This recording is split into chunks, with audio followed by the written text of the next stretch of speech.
Another similarity, I think, with the New Deal era is, remember, all of those plans for agriculture and all the and rent control and a whole bunch of other things and health care, they were all supposed to be temporary. Yeah. But we've already seen in Germany that their Cash for Clunkers program is now essentially permanent, and now we've discovered this one works so well that it is ostensibly permanent too, because we're refunding it already. Did America just hear what I heard? Jonah Goldberg talking about this government, and for no reason just brings Germany into it.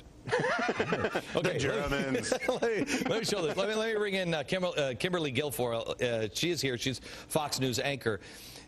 Kim, I wanted to bring you in because the cars.gov, and I recommend, America, you do not try this at home. I'm going to show it to you. This is somebody else's computer. I took it from their office because I wouldn't do this on mine. Yeah. Cars.gov. This actually came in a tip from what I call a constitutional watchdog. I'm asking my radio listeners earlier this week to watch these things because 10 million eyes on radio and God knows how many millions of eyes here on television watching things that we can't watch. This is a frightening... It really is. So yeah. People shouldn't go on it right now while you're doing it. Do not do this at home. Trust me, you'll understand why. Okay, can you take a shot here of this, Oscar? Here is cars.gov. Let's say you go in, if I understand this right, I go in and I say, hey, I want to turn in my clunker. The dealer goes to cars.gov, and then they hit submit transaction.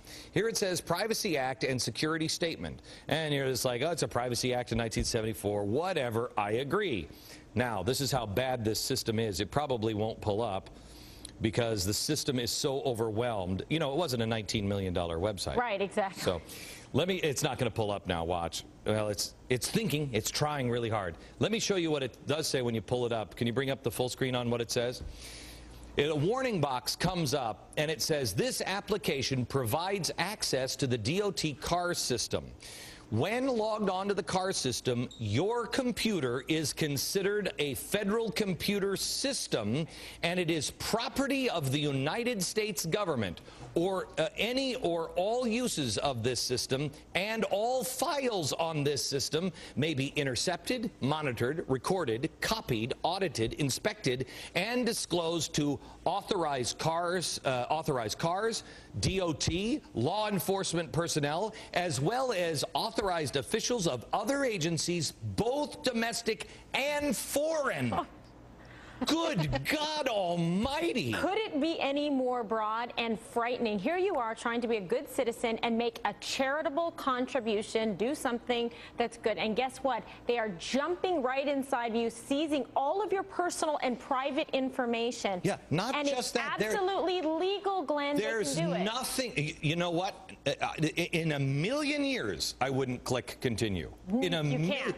You can't. Because guess what? They can continue to track you basically forever. Once they've tapped into your system, the government, of course, has like malware systems and tracking cookies, and they can tap in anytime they want. Now, look, I'm not suggesting that the government engages in any kind of nefarious activity. No, that would be crazy. I wouldn't, no, do that.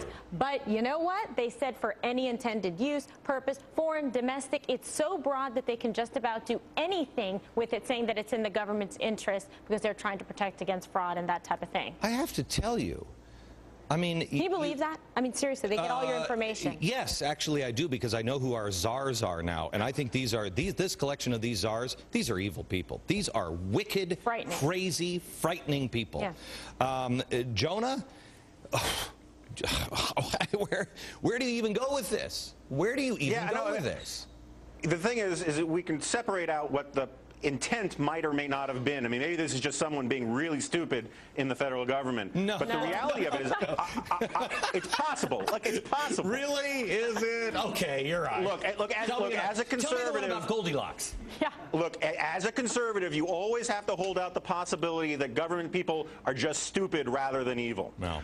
Let me tell you something. You know what? I went down that road, Jonah. I went down that road for a long time.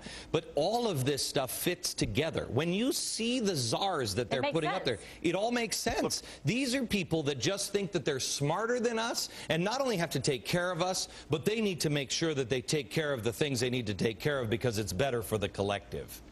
No, look, I agree that this is all very troubling. And let me give you a hard example of this. Say you use Skype or some other internet phone system, right?